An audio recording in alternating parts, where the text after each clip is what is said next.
Oh, hello, we are here. Guess what? It's Britain time. So we've, got to be straight about the weather. Weather matters to us over here because we get such a lot of rain and stuff. And here we are, raining again as it reflects off the roof of the site office with the not very effective, whatever that's called, Elon Musk vision. Anyway, yeah, it's a Thursday and I've got Charly's, Charlton's, but let's call him Charly. Charly's guitar. Charly and the Squier Chocolate Factory. It's, ooh, look what I've got here. Da-na-na-na. I'm sporting a loose Rogue Runaway grub screw. It's interesting. I'm going to now, blimey, I'm going to stick this somewhere. Yes, that's right. I'm going to stick it somewhere. I'm going to try and remember where it comes from and should go to. I'm going to do it there like this. A small grub screw. I will remember, honest, if I find anything. They're not, I've got loads of grub screws. I just kind of interested to know where it's come from. Anyway, so we've got Charly's Squier Affinity Strat, and it's a good looker. I mean, seafoam green or surf green, it depends. I don't know which one it is. Got some cool stickers. It's a nice guitar. No cracks in the neck pocket. A whiff of one in that pocket there. I can just see it against the light. You probably can't, but trust me, there is a very slight whiffery of crack. You might just see it. Yeah, I should be able to see it there actually, but anyway, it's minor. But fab looking guitar. We got an HHH, but a H single coil H going on there. Toned, one volume, no tones, brass saddles, very cool. And we've got Tusq string trees already. We've got locking tuners, so it's all pretty good. The saddle, that thing, the nut is leaning forward a little bit, and the action is pretty high here. So we've got some work to do on that, but I think we'll have to probably replace that. What I don't know right now is what the width of that slot is. I haven't seen one of these later affinities, the gold sticker ones, for a while, so I can't remember what the width is, but we can always boost it up if we need to, or boost a new one up. So yeah, I've just put a black tip on here. There was a white one, but I've kept the white one, so just in case there's a spare black one you can have, if that's the style you want. Nice big chunky aftermarket buttons. Just looking at it, we're gonna have the tremolo set down at its lightest. We've got string trees already on. The fret ends are a little bit sharp, so I'm going to take care of those. We've got lower and flatter. What was that? We've already got fairly low and flat, to my touch anyway, frets. So we've got to be careful so that we can just level very carefully. There are some flat spots in here, I think around 14, 15, 16, somewhere up here. A little fret slap, but it's mostly good. I've already set the action to target. So my plan is a light level, change the nut, soften the ends, focus on the high E bends up here, with a view to making sure these frets, obviously we take as little material away as possible. So the first step is to just get straight into, I think, yeah, I mean, I always go straight into the nut because in some ways I'd like to ignore it and not do it first, but actually we might as well get that right since we're going to do it. Now, I've got, don't know which nut it is that's in here already. Interesting thing about the spacing is that these don't, fractionally different, only fractionally. So don't know where this one's come from. It should be a 9.5 radius neck.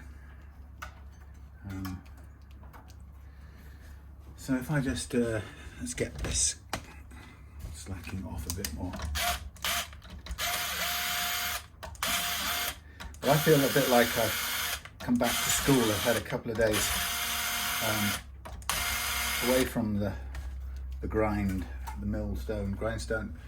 My son came down, my oldest son Elliot came down, and we went out kayaking, which was really nice to get out. So that one's come out. It's basically undone itself from the locking thingy. So I'll just tighten that up again. That's not the greatest thing. Pull on it and it comes undone. Okay, so we've got a flat-bottomed Tusq nut.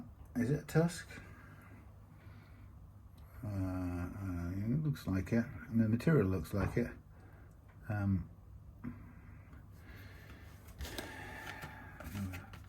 I've got two options here. This one is probably closer in terms of, what am I calling it? String spacing. That's the word I'm looking for. Closer.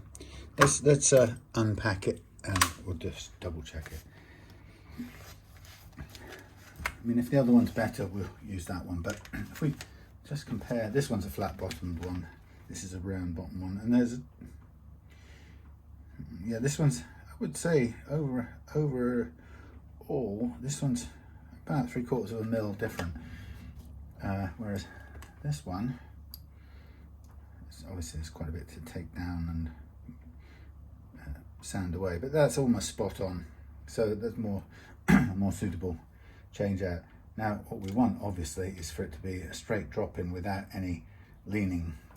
So we're going to do some adjustment now, and that's the sort of precision-y part of things. So the first thing I'm going to do with nut replacement is I'm just going to be very careful to, let's just get you into a better view. I just want to make sure that I've got all loose glue out of here. So I just kind of lightly kind of scrape inside of this slot with a flat blade, or as flat blade as I can possibly find. And you get bits of loose glue and sometimes little bits of leftover material. And the more we can just pay attention to this, the better the new nut will sit flat, particularly if it's a flat-bottomed one. There are some, like with the other one I've got here, is it's a curved bottom nut, but it has a sort of central leg to work as a flat, or to work in a flat slot. But this one's flat bottom, so it really is important that this slot is level. Otherwise it will rock in the middle, and it'll play fine, but it's just a little bit annoying. It feels like it's not perfectly set in place.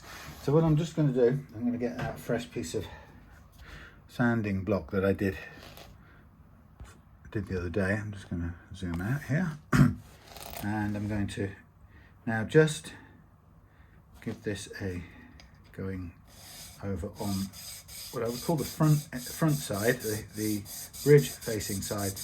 But what you find with Tusq nuts is they always have a sort of they're not perfectly flat. The moulding leaves them, I don't know if you can see the little shiny bit in there, that's the sunken part. So thankfully there's always a bit of room to get them in and just tidy them up. Now the thing is, if we now tidy up the other side in line with this, and we have to hold it quite carefully because it often wants to kind of sand down in a uneven way. Now we're not far off. We want to use the best possible thing. Now what I always do is, if I show you the zoom out here, maybe if I can, what I always do to make sure we get as close as we can is I draw the original nut, even if I think it's straightforward, which actually it never is, but So here's my original nut, like so. And what I look to do is there's a high E, low E and a high E slot. So I like to measure there and there on the original. So off camera, sorry you can't see just now, millimeters please, not fractions of an inch, but millimeters. Okay, so what we know is on this one, we've got 3.7 here, and on this base one, low E, it's actually less because the caliper goes further into the slot. Oh, it's at 3.8, okay, not less, but 3.9, let's call it actually, because it's 8.8. Right, so that's the height above. Now I know straight away that that's workable. If I make the other one like that, I won't be touching the strings on the frets or anywhere near close. So now what we can do is measure the new one, the replacement, facing the same direction. We'll go into the high E slot. We've got 545. Let's do it in a different color. So 545. It's quite a bit to come off, as you can tell. And then on this side we've got 488 or 90. Let's call it again. 488. 488. Now I am such a bad mental mathematician that I am going to resort to a calculator for these, what some people would think were very simple tasks. Tools, come on, calculator, thank you. So, 545, clear, 5.45 minus 3.7, 175. So we've got to go down 1.75 there to get close to where we want to be. And 4.88 minus 3.9 is that right? Yes. Do that again, sorry, I just deleted it. 488 minus 3.9, 0.98 minus 0.98. So you can see we're going to take off quite a lot on the treble side comparatively, in comparison to the other side. And then, so what I tend to do is, obviously I'm not going to just draw a line and work to that line and call it quits. What I'll probably do is, what I will do is, I will use my thingy here to mark those points. So we have on the treble side 175. I'll go to 175, I can get there, 168, 15, 169, 170 will do. Okay, so on the treble side, I'm going to mark scratch 170. That's quite a lot of removal to do. So that's making a nice scratch. And then on the bass side, I'm going to take it down to 1.98, close enough, 0.9 to give us a margin of safety. And I'm going to mark that 0.9 on there as well. So now I've got two marks and I can join them up, and that'll give me a broad, rough look, a rough guide to what I need to take off. Let's have a look at this mark on here, there, and there, and then there. Make the mark. That doesn't feel very sharp at all. Seem to have lost the cutting edge on that one. Let's try it again.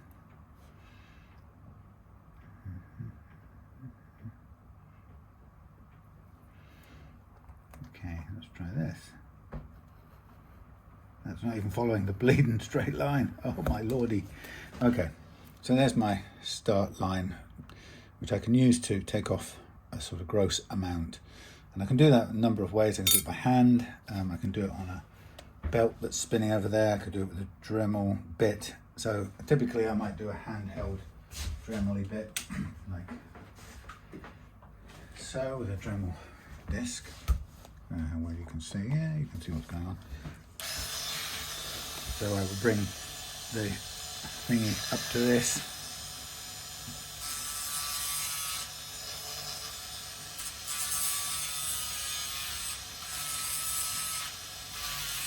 Now this is just really saving a bit of time,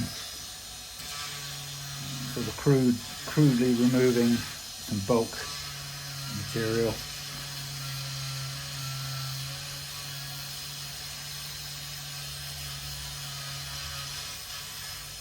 Basically I'm just reducing the amount of hand sanding time, but obviously one has to get it right so that one doesn't overdo it. And then I'm going to sort of hand work it. Now actually it's usually a little bit better to use the bigger board than this, because I get a better grip on, or better stability, but this will do for now. Okay, so now it takes us down just to the line. I think I will bring up the large board so I can orientate myself a bit better. I'm gonna put the guitar over there. Bring the mucky but larger board over here. I'm sure you can see. I'm not even going to look in the mirror. Okay, so we've got good there. We're on the mark there. It's just about square there. Square, man. Okay, let's have a look.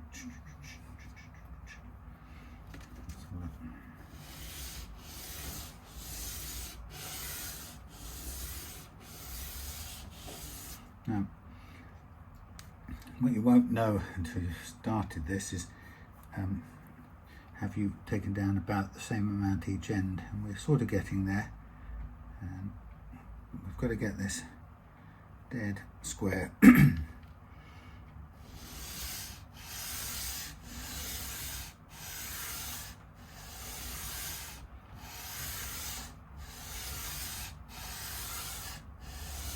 Now this, the heavy duty 80 grit stuff, is a fairly worn, so it's not cutting at a massive amount, thankfully, or a massive rate. Okay, so what we care about as we get down close to this target, we care about these measurements on the thing here. So down to 0, this one to here, on this side, 456, so we're 0.8 over, and we're 417, so we're about 0.2 over. So we've got more to do on the treble side. So what I'm going to do is I'm going to push a little bit harder, a bit more extra force on the treble side basically, and drag the bass side with less force. Let's see where we get, and then square it out. So it's quite a tricky thing to do. Sometimes if you get to a very nice square cross section, sometimes it's better to stop there and let the nut files do the remainder, rather than try and work it any further. Now we're a little bit round it, forward leaning now, so I've got to square this off a little bit.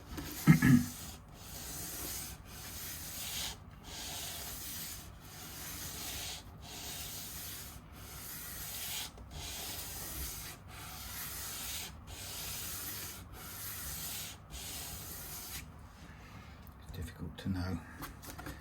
It's quite scary because you're taking away this material and you're thinking, have I got there? So we go on the bass, treble side, reset, we go 401, we're close. Here on the side we go 401, 399, we're very close. Okay, so looking at the cross section here, it looks nice and flat. I'm quite happy with the way that's gone. I might just, what did we say? Which one had a bit more? 4, 3. That was coming in at, okay, 398 and 395. So the treble one's probably got, excuse me, a little bit more to go. And I'm just looking at this cross section on the treble side. I just want to make sure this is as right as it can be.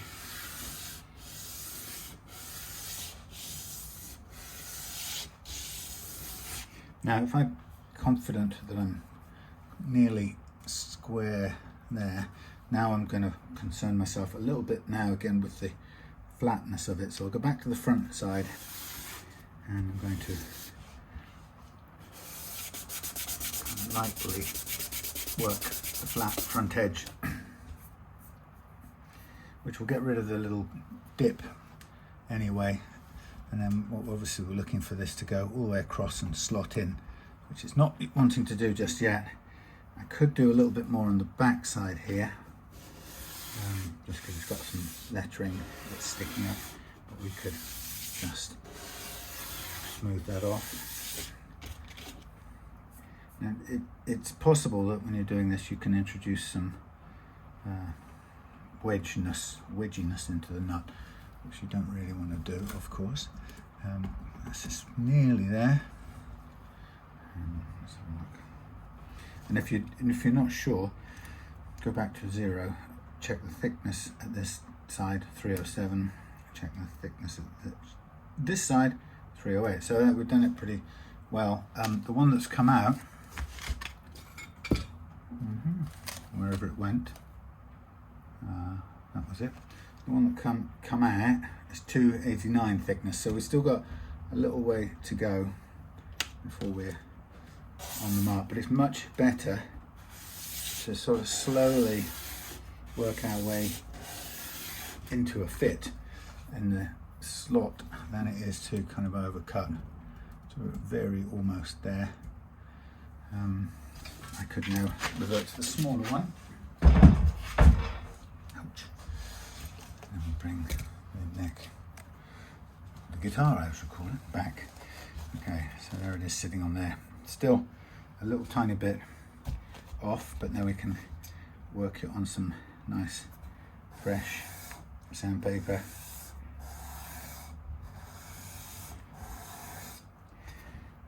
Yeah, so we had a really nice trip down up the creek actually. It wasn't really, it was sort of a river down in Loo in Cornwall. We went up the West Loo River, which actually is pretty much a creek with a tiny river at the top of it. But it was, I mean, it wasn't very far, but actually for me and Elliot, it was probably just enough. And you know, I think we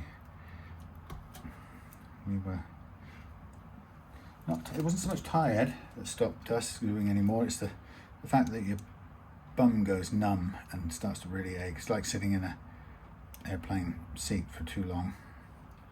It can be really uncomfortable. So we were quite happy to come to the end after about 2.5 hours, I think it was. Did about 5 kilometers, but there was fairly new to it, and it was a kayak that I bought 3 or so years ago, and Claire and I have only been in it approximately, well, we've been in it twice, and this was the 3rd use with Elliot, so it was fabulous. Look, so you can probably see that we're nearly there with this nut. There's a tiny bit of space underneath, and we've got to just ensure that it fits in. It could be, you know, sometimes it's always just worth checking the square corners of this. They have to be square, but if you don't want to work them too hard, or else you run the risk of rounding them, and then you get a permanent gap underneath your nut. Now this is quite a bit too long, this one, but that's okay, because we'll trim it short. So just on the base end, it's just looking a little tiny bit on the thick side, so I'm just going to work it a tiny bit down.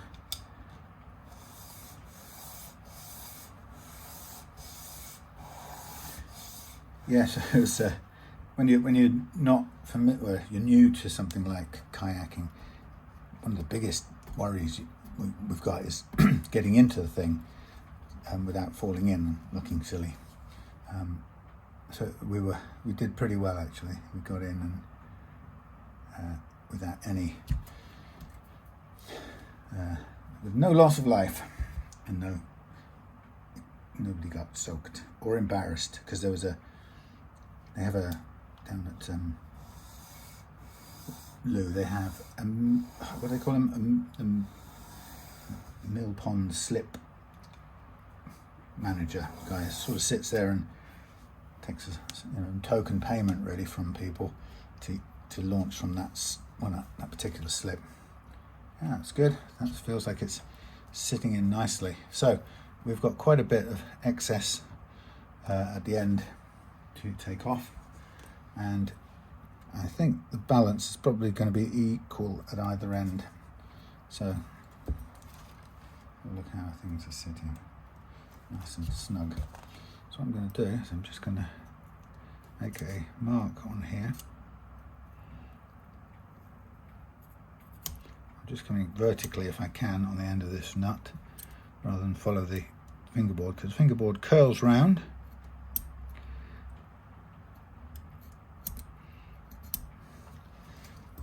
Okay, I've got a good mark on there. I'm going to go and work these down. Back in a second.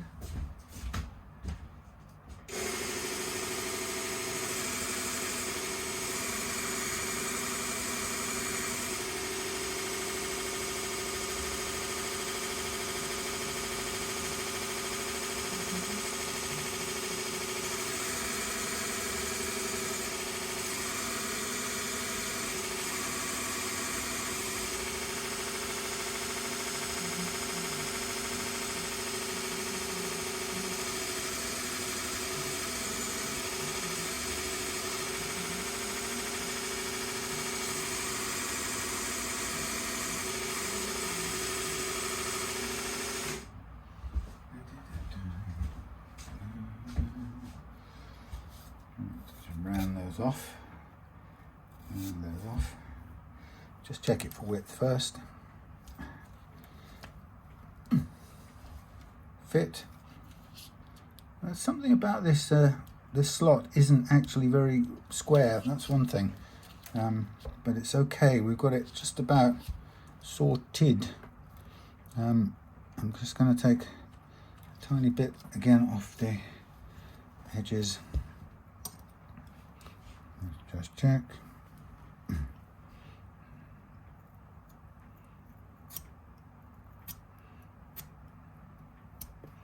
That's good.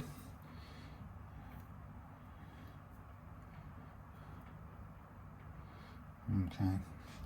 Back in a second.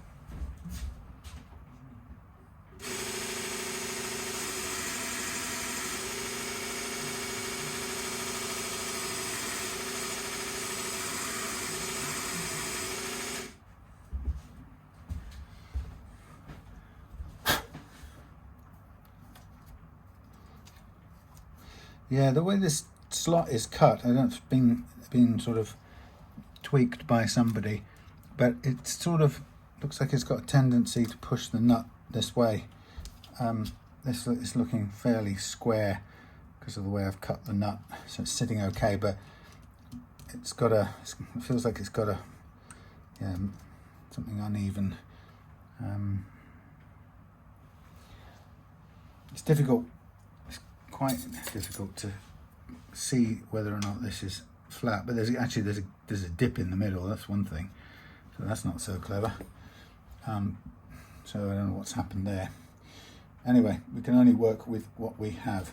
So just feel this again. I want to get this right to the smooth point. So that's actually in total a centimetre, I'd say another millimetre off. If I can mark something credible on here, that makes me think we're going in the right direction. Yeah, so the lovely thing about the kayaking trip is that once we got sort of up into around away from the slipway, before very long we were in that beautiful Devonshire Cornish. It's actually Cornish. Quiet, but really wide, silent river. Beautiful, and the tide was coming in as well.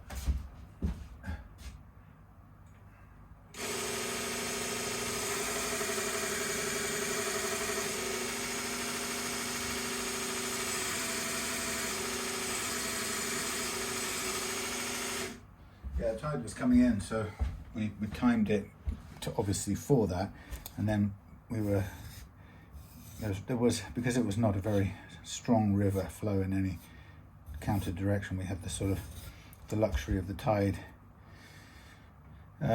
just making it easy for us to go upstream, and then after a bit the tide was shifting and we'd come back down. But it was very peaceful. There's such silence and stillness up there.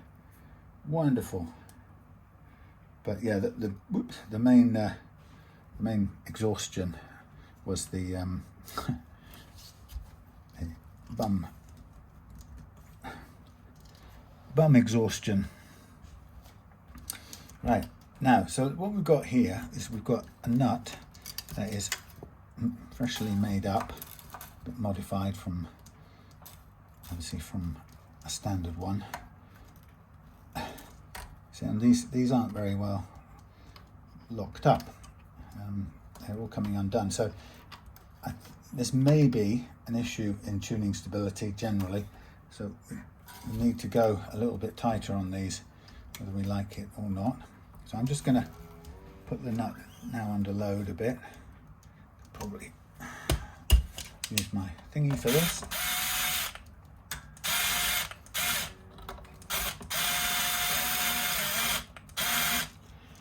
Couldn't get that underneath that one. I'd like to have done. Doesn't want to go under. I have to push it.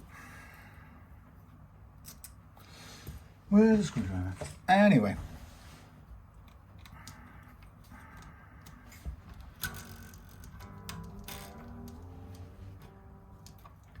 Okay, so what I'm doing is I'm putting a load on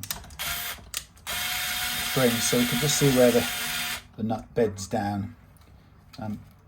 In an ideal world, if we don't have to use glue, it's better not to. We can, in inverted commas, get away with it, as in if it stays in place and doesn't move anywhere at all when we play, I'm happier leaving it without glue. Okay, so we've got it in place. We're not far off the target action, but we're not perfectly there. So this is the opportunity. I'm going to first of all I'm going to find a tuning fork which is in a different place to normal. So we'll get this just tuned for a second.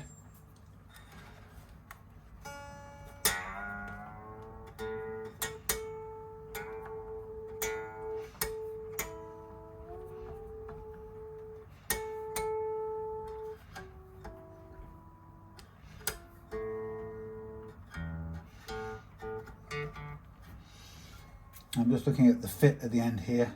It's as good as it's going to get with the very slight misshaping.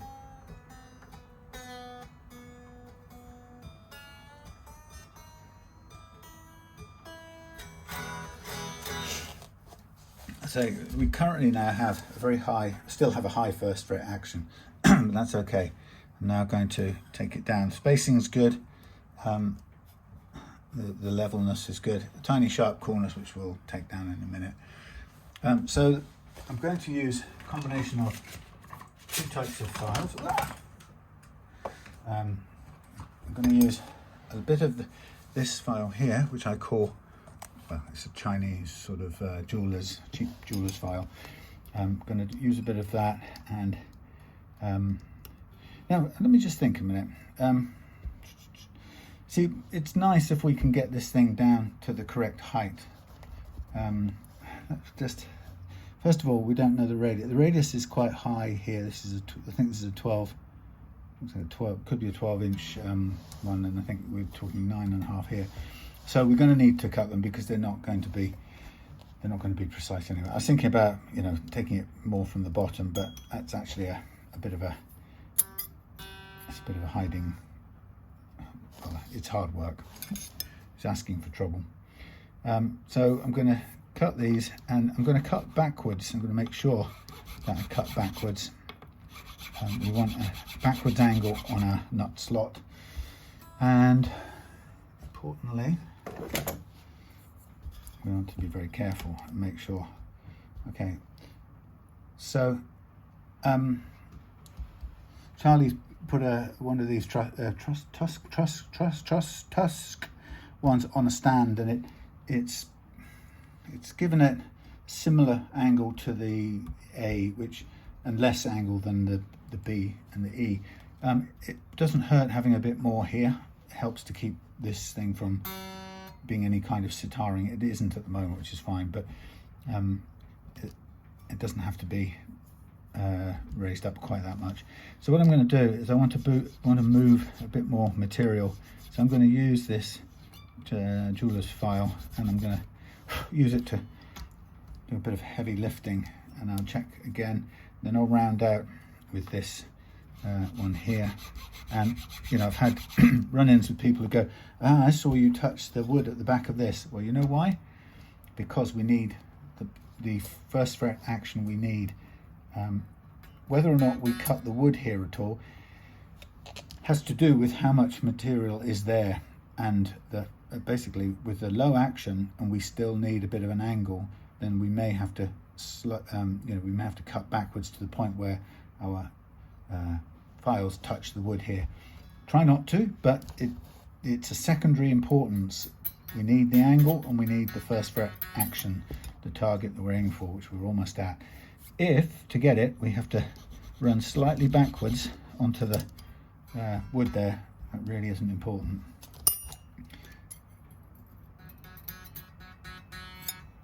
Now we're still playing a note there. We've got a little bit of space, and it can be quite hard.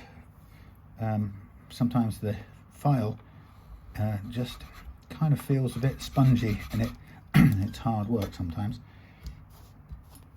And then sometimes you're on the mark. Sometimes it can want to cut too much, and you're nearly there, and then suddenly you're too far because it's such a tiny amount. But that one's good. So it is a matter of very careful. So now we're going to do the B. Again, follow the same thing. Maybe use a bit of this as a starter. This widens the slot a little bit, but it sort of does some, to say, what I call heavy lifting. It'll do some fairly consistent cutting, and then we use the Hosco file to kind of round it off. Now if we end up with quite deep slots and there's a lot of material above it, I always like to reshape or take away the excess material. There's no reason to have anything above the level of the strings. So you know, if you find that you get the first fret action just right, and for those who don't know, my target is 0.3 millimeters, very low or very little action, and that's to ensure that the notes fretted near the nut don't play sharp. When we get to the target action, if there's any material above, then we can file it down and remove it, and then you feel like you've got a very nice low nut with only the strings barely sitting in a little groove, not buried deep in a slot. We don't want that at all. Now we're on the mark there as well, spot on, sounds good. Now we're going to, this one doesn't really require too much at all, so we're just going to carefully use the 10 file, again concentrating on going backwards angle if anything, and we just want to get, we are very close. It looks a tiny bit higher, but we are still close. So now this is the bit where you've got to really make sure you only skim it a tiny bit further down. Okay, so that's that done. Top three. Now these will be very light and easy to play on the treble side. Now here we come to bottom three. Okay, so we'll start with 26.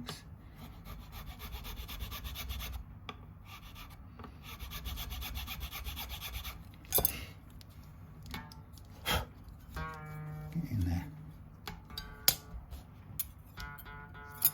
Close anyway to begin with, so probably don't need the Chinese file.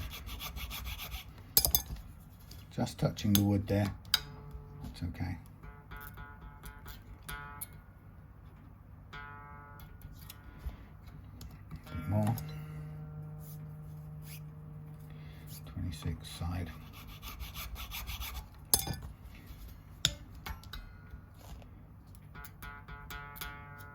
Good.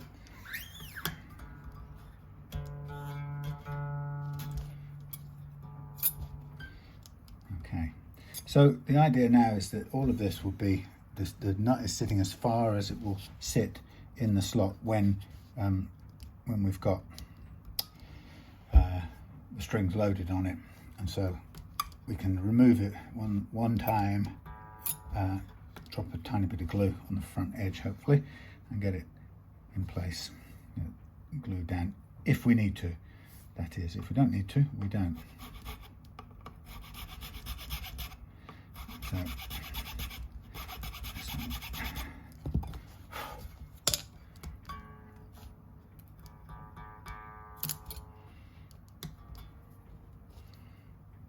So the important thing, although I love to try as much as possible to keep the factory slots untrammeled, the aim is to get the first fret action right, and if we need to cut them down a little bit to get that right, then we have to do that.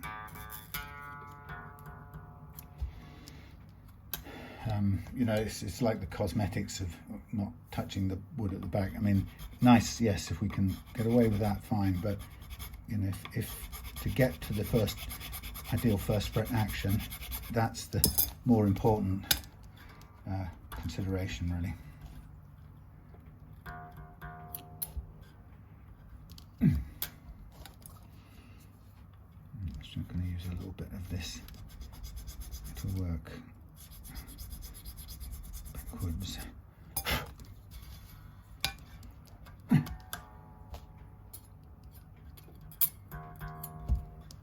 Yeah, 46.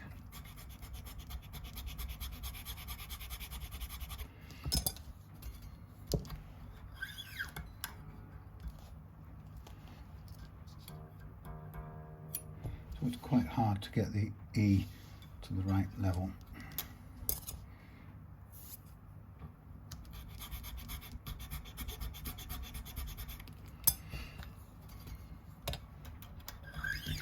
Partly because it's much thicker and it's harder to move. That's good. Close. It's harder to move material from the nut. Let's get this tuned a second.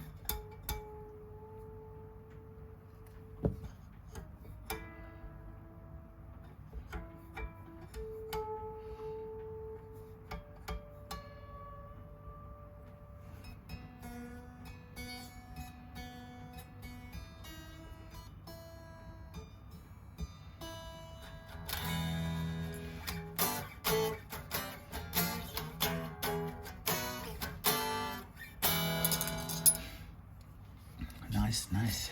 Just check this low E.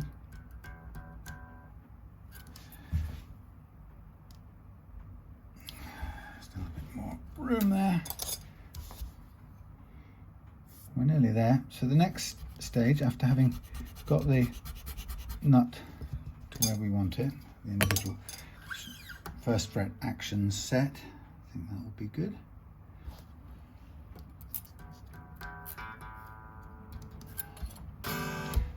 Now we're going to prepare to level the frets. So I've already lowered the action to my target action of 1.5 millimeters on the low E side, across in a spread up to 1.25 on the high E side. I've flattened the neck to the amount of relief that I want. I'll double check it in a second, but pretty confident that's right.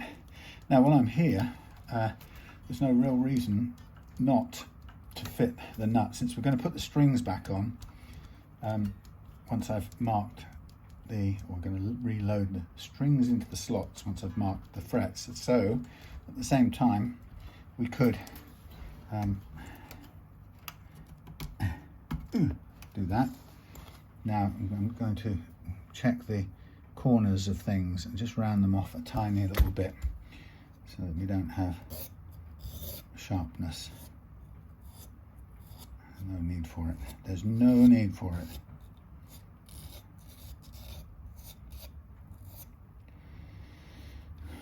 It's an unnecessary discomfort. And round there, round there, round there, round there, round there. Right. Okay, now I'm going to get me a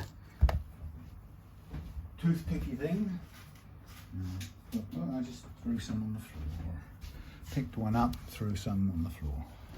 A tiny bit of good quality. I've after using this glue for quite a long time, and after having it survive in a pot where mostly other brands of glue, nice one string, other brands of glue would mostly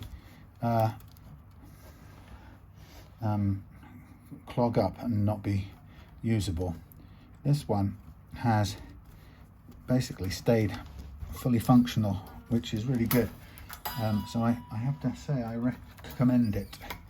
I'll tell you what it is in a second once I've tightened up this middle string to lock this nut into place. Thank you.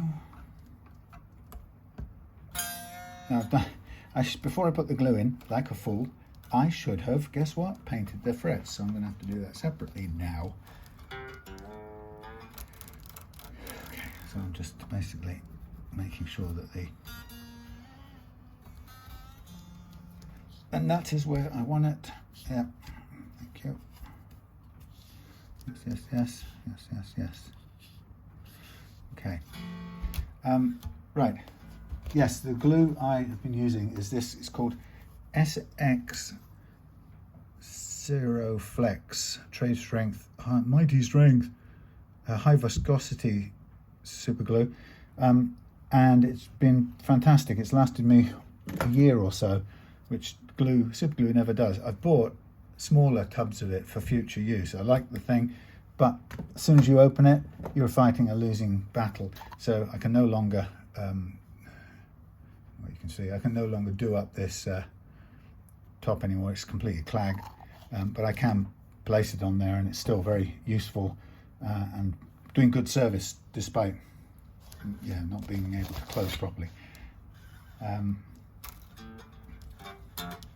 So I recommend it. It's been good. Mainly, I mean, it does its job well. It works with, you can use sort of standard accelerators with it. They don't have to be specialist things, as far as I can tell.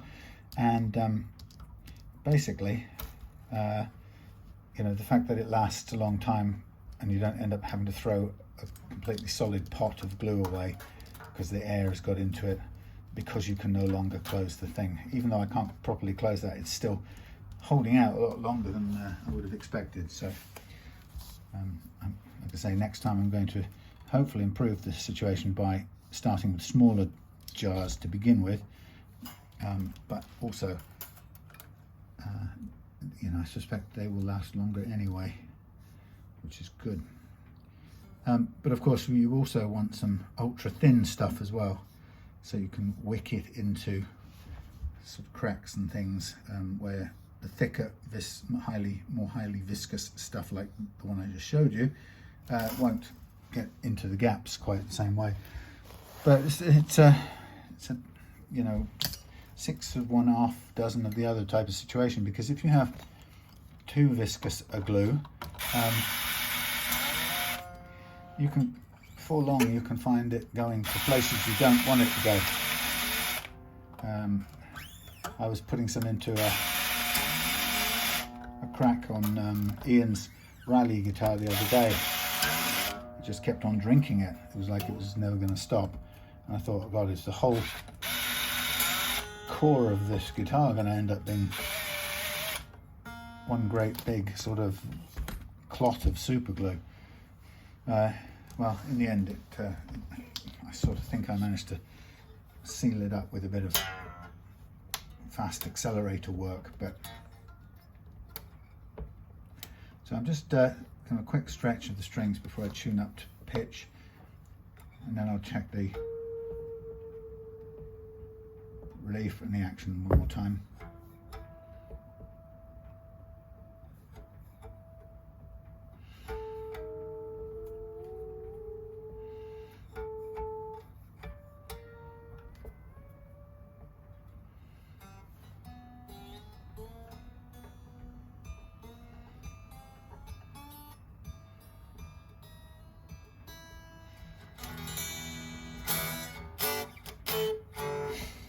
Okay, so relief is looking, it's quite fair, you know, it's not dead flat, it's not over curved, so I could put a tiny bit more relief into here. What were we, oh, we were on a, yes, that was odd, it's a different size, it's a 5mm one, unless I'm completely mistaken. No, 5mm. So I'll do it a bit more straightening. Check it again. Yeah, still relief, but now feels very flat. Okay, and then I'm going to check the last fret actions, and we'll make any adjustments if necessary, for which I will prepare me the little thing. I think you can see. Okay, so we're looking at the 1.5, the 1.25, so that stayed where I wanted it, and I think we had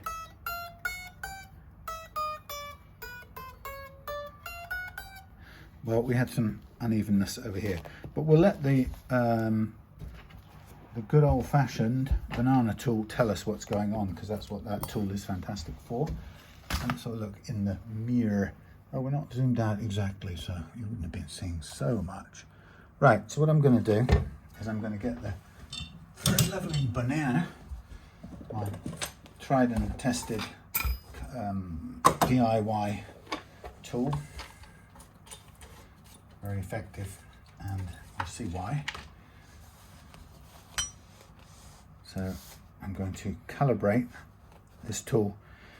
So one of the things I've learned, probably maybe the main thing I've learned in the 10 years I've been doing leveling this way, you do learn a lot over time. And one of the main thing possibly I've learned is the whereupon in the beginning I thought that the business of fret leveling was you had a curved, slightly relieved neck, you know, with your frets on it, and what you did was you basically leveled down high frets. That was a kind of primary task that you did, and then what I learned over the years is that in fact it isn't that there are individual frets. Very rarely, in fact, are there individual high or low frets because they've been incorrectly installed or hammered too far or too little or something. What I've learned is that what we really have is a wooden neck that is compressed under loading of the strings, which we know it's sort of partly bent. It responds by bending, but it's also it's compressed as well as kind of bending. It responds by bending, but it's under compression. It's trying to pull together this way. And what we get is a neck that is actually bumpy, wavy, and it's enough to push the frets up and leave some lower down. So I don't know how well you can see this, but I do this on every video, and whether it's viewable or not is another thing. But I've first run with the tool on this part of on this E track, as I call it. We've got cutting tiny bit that's almost low, cutting, cutting, cutting, cutting, cutting, good. Low, tiny bit of nearly cutting, low. So we've got a low spot here, right? Coming back up, cutting, high, high, cutting, cutting, low, low, low, low, low. So we've got one low spot between 16 and 21. We've got a low spot between 7 and 11 or 10. There's 10, sorry, 7 and 10.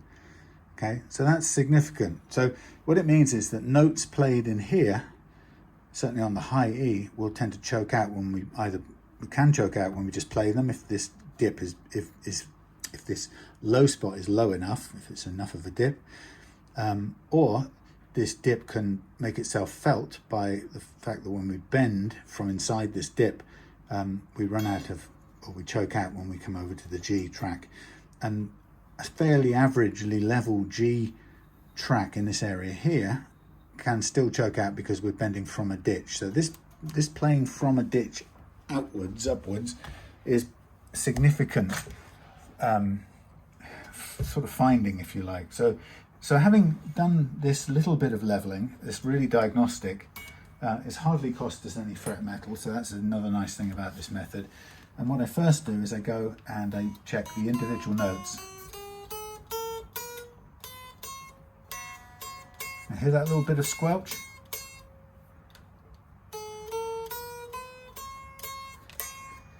That's because we're in the ditch there.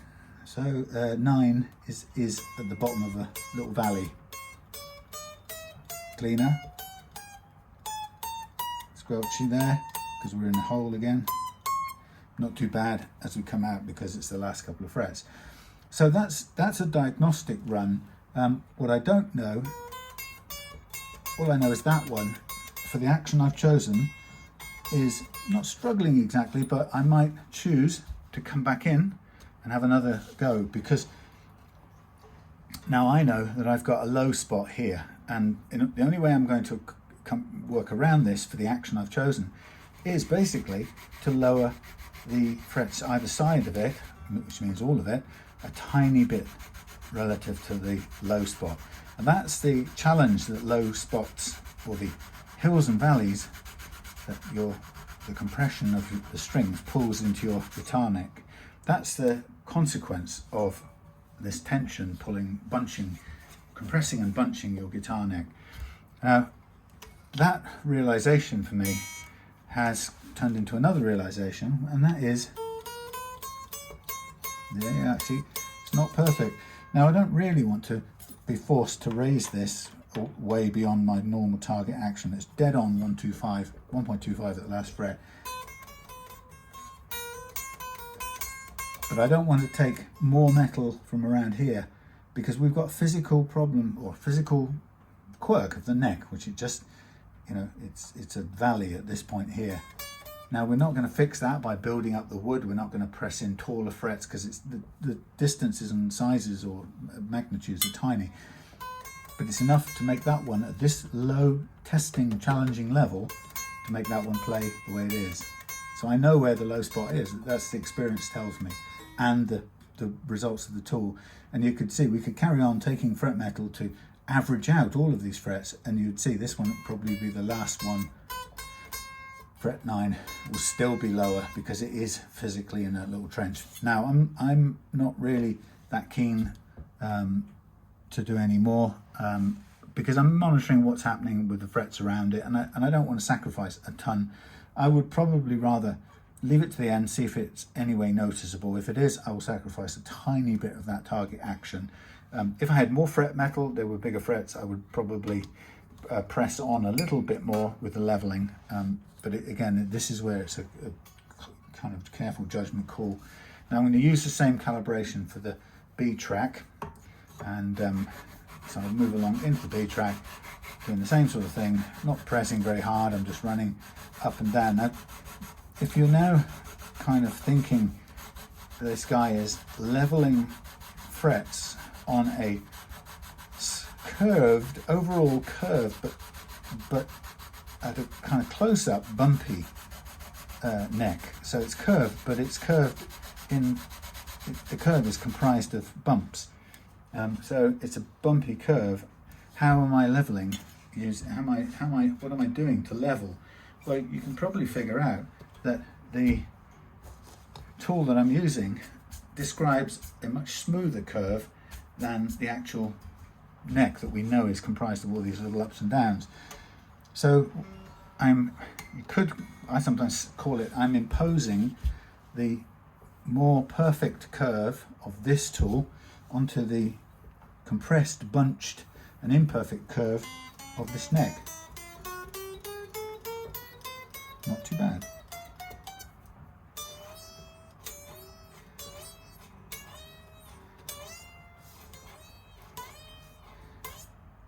Okay, so now I know that we're now choking out at the G track here on the 15th. So G track on the 15th is going to be one of my targets. You notice I'm doing bends now. G on the 15th, G track on the 15th. That's my target to see if I can free it up. And the interesting part now is that it'll either free up now when I work on the G track or it won't. So now I'm going to calibrate for the G track. So this is just north. I'm doing it between the G string and the B string, so call it just north of G, and I'm going to use this to recalibrate just to make sure I've got the right shape for this. And when I say right shape, I do it by making sure these touch, all these three little brass feet, my sample points, all touch at exactly the same time. They all touch equally on this bar, which tells me this bar is approximating the sample of that curve based on those 3 points, which means I get this lovely smooth curve on the leveling beam, the banana, which I then gently impose onto the more uneven curve, approximately the same curve, but actually more bunched and more crumpled and bumpy, if you like, version of the same curve. Depends on how you kind of look at it. If you stand further away, they look like the same curve. You get up closer and you see that the neck is actually formed of a number of hills and valleys, whereas the banana tool, as I call it, is curved smoothly because of the way it's constructed. And it's being a truss rod. So first of all, I'm still interested in individual notes.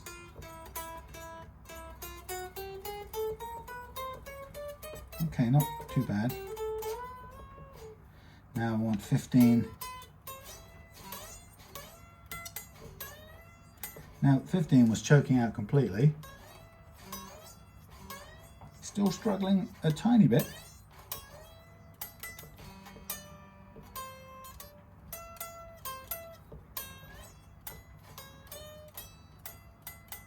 We're nearly getting there. So I might do a tiny bit more. I'm nearly getting into a two-tone bend there, by the way. That's what I meant. That's quite a lot. So I'm just going to go back and do a tiny bit more, focusing my words, focusing on the top end here. So I'm just going to kind of, when I say focusing, I'm just sort of pressing down a little bit harder around about the 12th, 13th, 14th, 15th, so that I can get those bends, really big bends, without any real choke outs.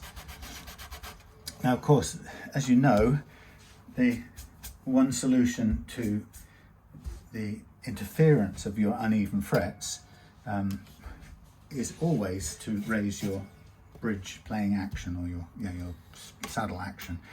We know that's true because when we were young, we did it all the time.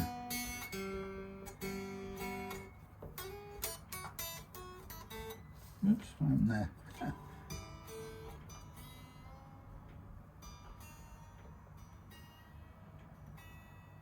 It's coming undone. Something's coming undone. It's probably the string here is going to bust off any minute now. Okay, we shall hold.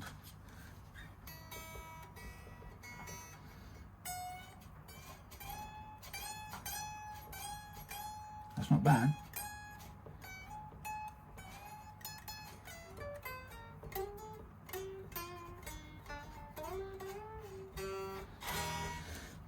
So that's cool. Now I'm going to focus on the 3 bottom strings. And when I do this part, my focus changes a little bit.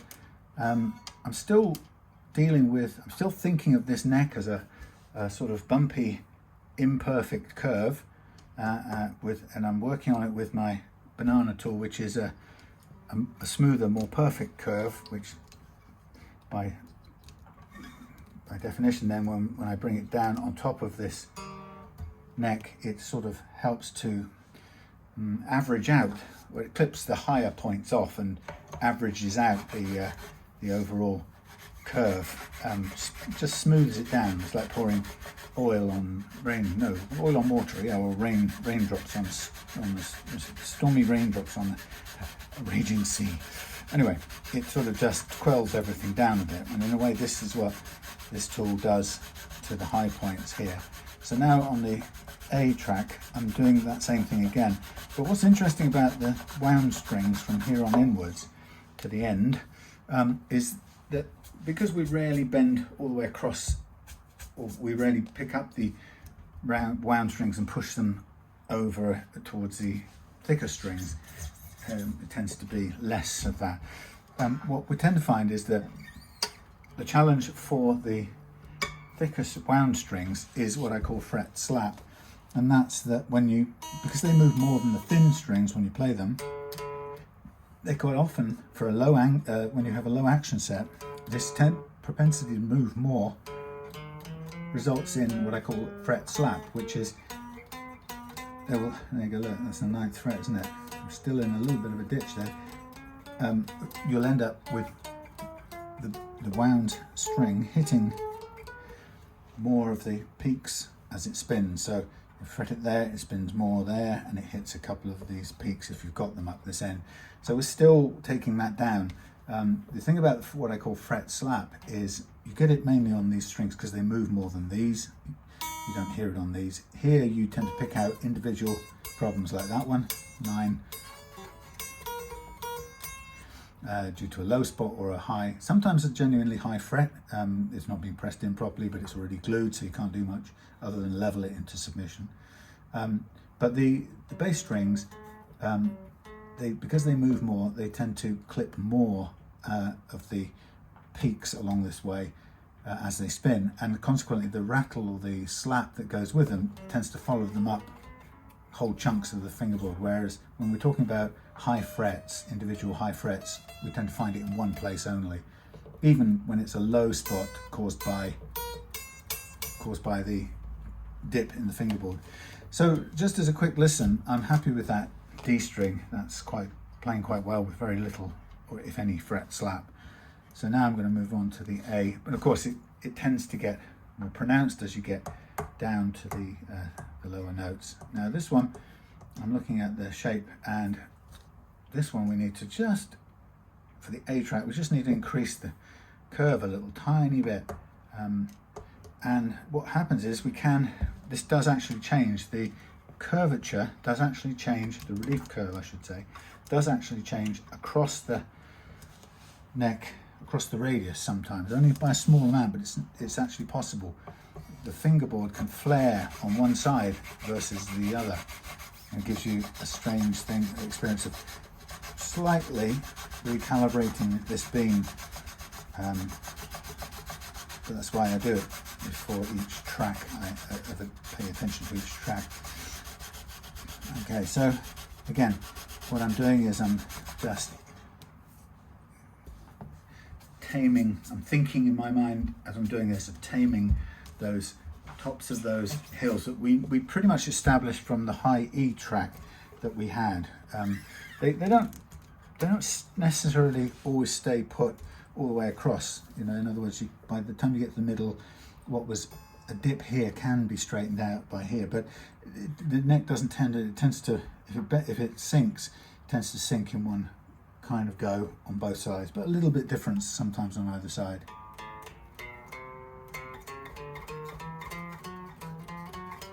This is good. Tiny little bit up there, really little. So if I wanted to say 15, 16, 17, which I had written down as a sort of target area for maybe a slightly low spot, we could just concentrate on that a tiny bit more. So we go 15, 16, 17, just a little bit of push down on there to help try and find the median between all of those frets a little bit. And again, experience will say, right, that's enough, I feel confident stopping there. And I have a sort of sense of the overall effect on the fret metal. Now, because the slap on the lower strings tends to be greater, it's not bad actually on this. But it tends to, when it's there, it tends to be a little worse. Now, I've got a guitar came in today, which I've test played, and it's James's Chinese-made Aria Pro 2 Telecaster style, and that really has got a slappy neck, I'm afraid. You know, I played it at this same sort of action today, and this is much cleaner, this one, although it's still got its ups and downs, as we can tell. Wait till we get to the next one with the Aria. Unfortunately, it's also got lowish frets like this one, so I'm nervous about that one, because this, I don't have to do much on this low E because it's not slapping hardly at all. Whereas the James's Aria, it's going to challenge me because there appears to be quite a bit of leveling required, and you know, relatively little fret metal.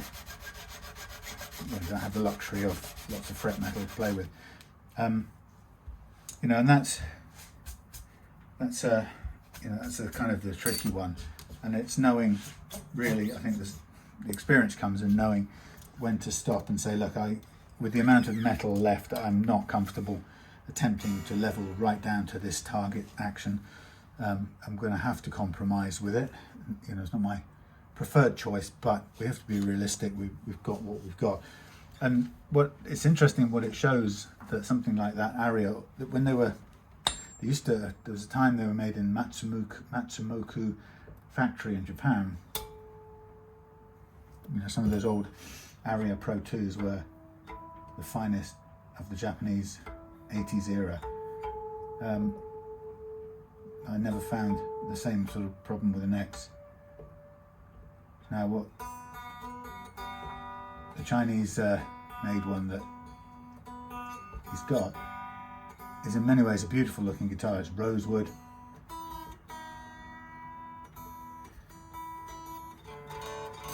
But I would say the weakest area is going to be the neck. And this is actually better. This has not been bad, although you could see that it has two areas of low 9. The 9 is still, on the high E side, that 9 is still, that's still presenting me with a problem. If we look at the thingy relief, it's about 0.15, something like that. Could even be about 0.2. It's not. This neck doesn't want to adjust much more than that. I tried it yesterday. It could get a tiny bit, it may get a tiny bit flatter, but I'm not entirely convinced it will do that. It feels like it's at its, yeah, it's sort of peak adjustment. It still has a tiny bit of relief on it. So yeah, it's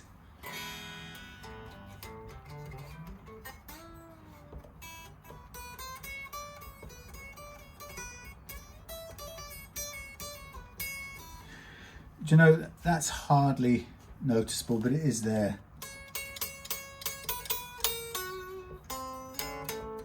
So Charlie, you'll know that there's that on the 9th fret. Now, you know, I could remove the thing and put a tiny little bit more, give it a little bit more of a kiss of the Blarney stone. Sorry, the banana stone, around this area, so let it, you know, kind of push into the middle of that. But really, I don't want to really go beyond that. That's as much as I want to do. And you know that what's happening is if that's low, it's going to be just sitting, even though it's calibrated properly, it's still going to be sitting on the frets either side, and it's going to have to take those down quite a bit more before it bottoms out the low spot, and we might just have eked it there, but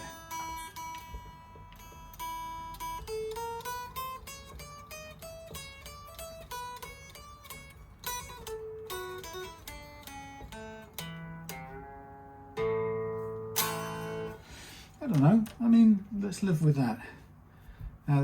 Pickups are quite low, but I'm going to leave them where they are because I'm guessing that's a personal preference. There's no set rule, as you probably know, Charlie.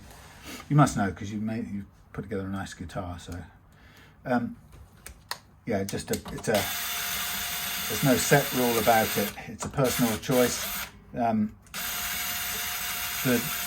rule of conventional wisdom says the further away your strings are from the pickup poles, the smaller the output, but the greater the tonal dynamics.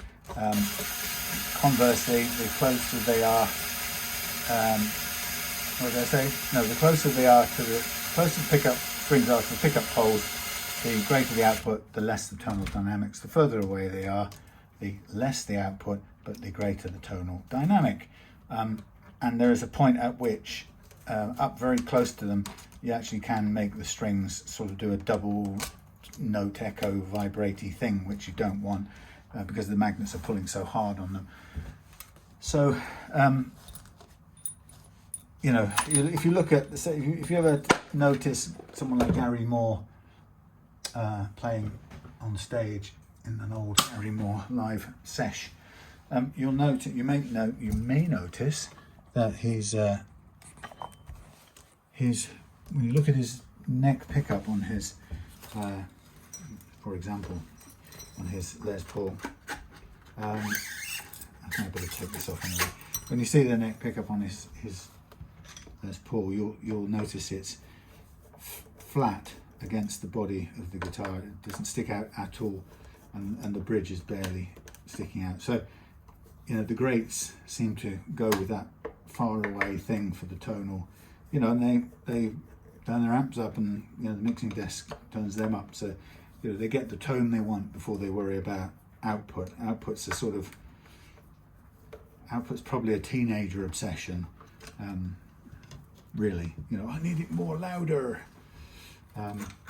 Anyway, so that's the sort of rule of thumb. So, and looking at the way these are set, I kind of figure that you're aware of that, Charlie. So anyway, I'm going to keep these strings as just throwaway sacrificial strings because they could probably do another. Oh no, they may or may not, because they've been cut short for the locking tuners. But still, it's worth keeping them. Sometimes when I'm aligning a bridge or something, they come in handy. Okay, so after this, we've done the complicated bits in a way.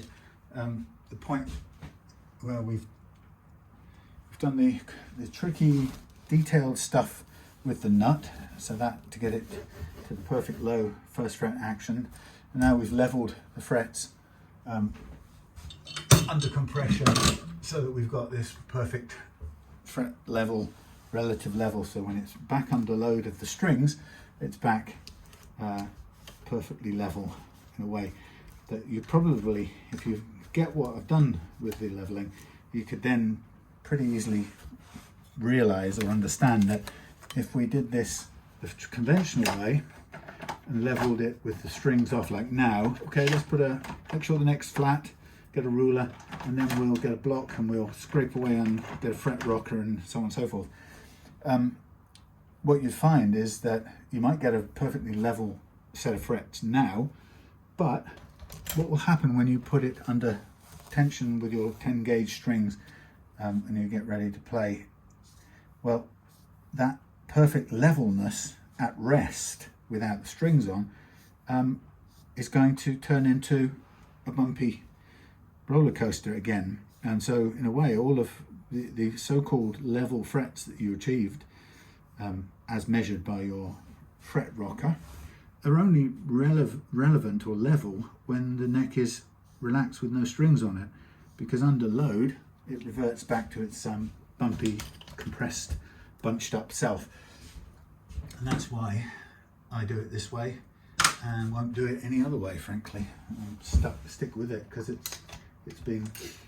makes complete sense to me, and the practical results make complete sense to me. So that's why it's the way it is. So all I'm going to do now on camera is I'm going to do the crowning of the frets. So, and then after that, what I'll do is I'll go off camera for a bit, listen to something funny, comedian or something, while I do the sanding and polishing out of the frets, which is a boring, repetitive process with, what was that? With sandpapers and micro mesh papers. And then we'll come back on, clean it all up, come back on, and we'll restring it and stretch the strings out. But just to show you the crowning part using my ancient StewMac file.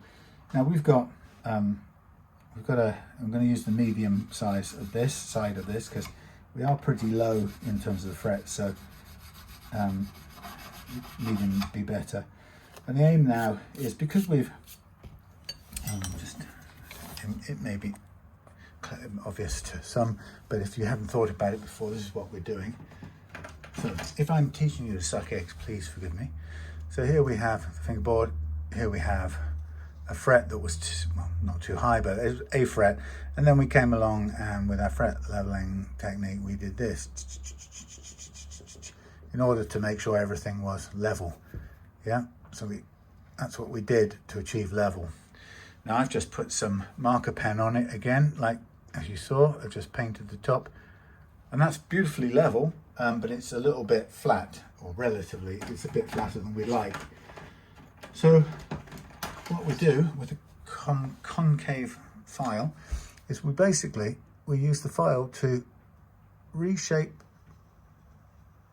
this fret a bit like that. So we get rid of this edge here, particularly this bit where it's the flat spot meets the round part of the fret, and we reshape that so that we end up with this being perfectly level, as you can see, and it's still more or less like an arch, a nice smooth arch. So we've recrafted it within the existing space, and that means that all of the frets are now back to being a nice arch shape. The reason for that is when you have an arch shape, the intonation point is dead bang in the middle. If you leave it as a flat spot like so, what happens is that your intonation point wanders to the front edge if this is the bridge down here.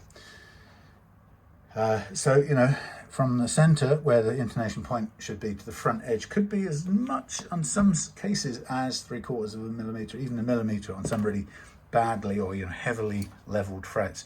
But, you know, it's a precision thing, and this is the way to return that intonation point right to the center, the top of the hill, if you get what I'm saying.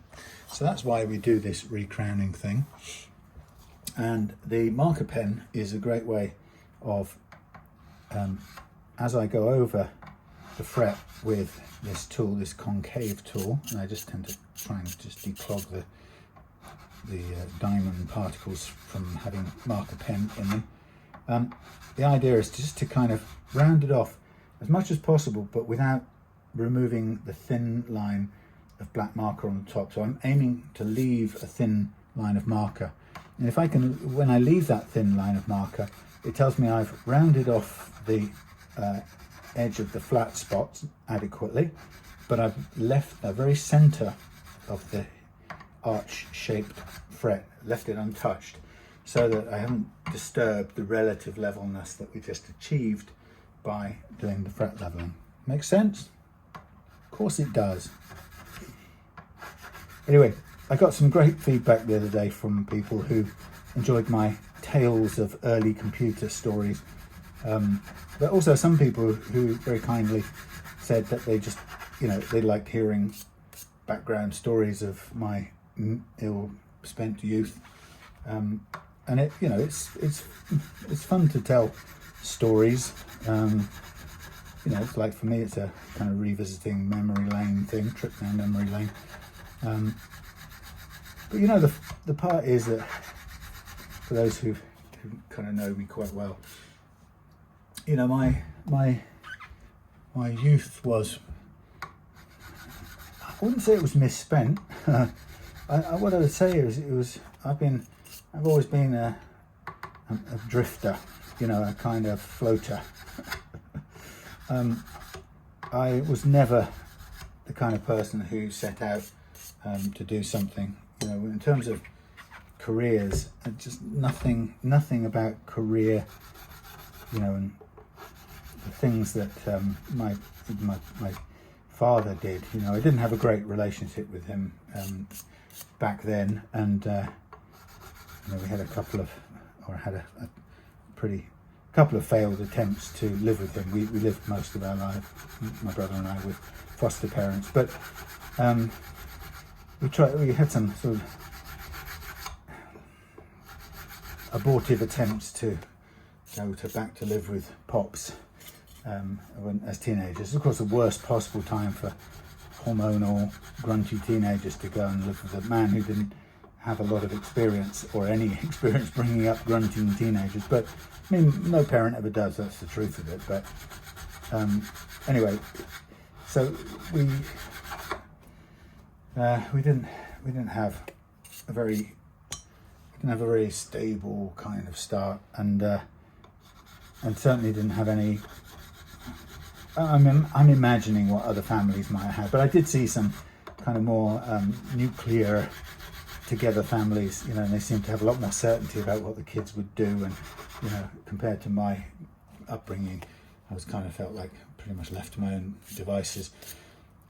So as a youngster, I was kind of terrified, actually. I didn't know what the hell I could do.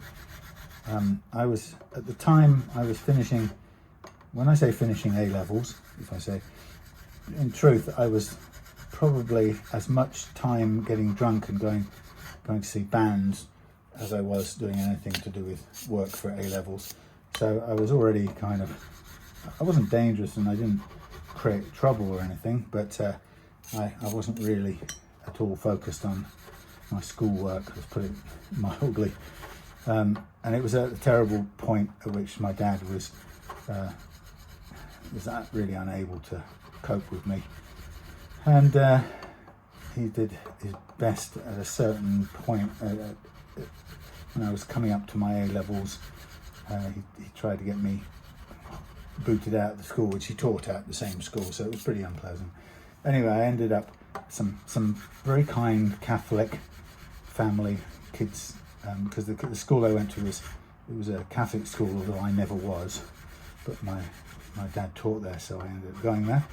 And this very kind, very sweet Catholic family, who one of the kids was a friend of mine in my year, and they very kindly took me in and sort of put me up for the remainder of my A-levels, but which I still did pretty badly at. But the point was, I kind of around, you know, as a 15, 16-year-old kid, whatever I was, 17, I had no plan. All I knew was that these kind people were eventually going to have to sort of boot me out. They're very good about it. They were very good people. They were very straight and said, right now, the time's coming when, you know, and they didn't, I really respect their courage for doing that. You know, they could see that I had no idea where I was going to go or what I was going to do, but they didn't flinch from putting a rule down, the line in the sand, saying, you know, beyond this date, I'm afraid you have to find somewhere else to be and, you know, move off into your own life, sort of thing. And of course, any of you remember being similarly unguided or adrift as kids, youngsters, you'll know how terrifying that can be. So, and I was terrified, and the only thing I could think of doing, the only thing that interested me at all was I was sort of good at art, really. My A-level art piece was a clay statue, clay figure of George Harrison. Guess what? Playing a Stratocaster, which of course is very unlike George, really, except for the later years with his rocky Strat. But it was a beardy sort of Harrison, so it must have been that era. Anyway, so yeah, I made this fabulous, but I think it was pretty good actually, fabulous George Harrison Sculpture. Of course, being a total guitar freak, I went absolutely to town on the on the anatomical correctness of the guitar as well as the person, naturally. So I really thought it was a good piece. But anyway, so based on that, I thought I would go to art school, the Polytechnic, because basically what else was a helpless, lost lout like me going to do? So that is where I went, and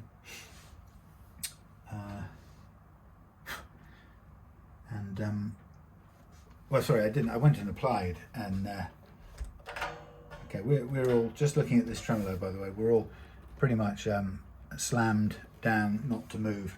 And Charlie said he wanted down only, and that's fine. I mean, I think we've got it down only, probably at the.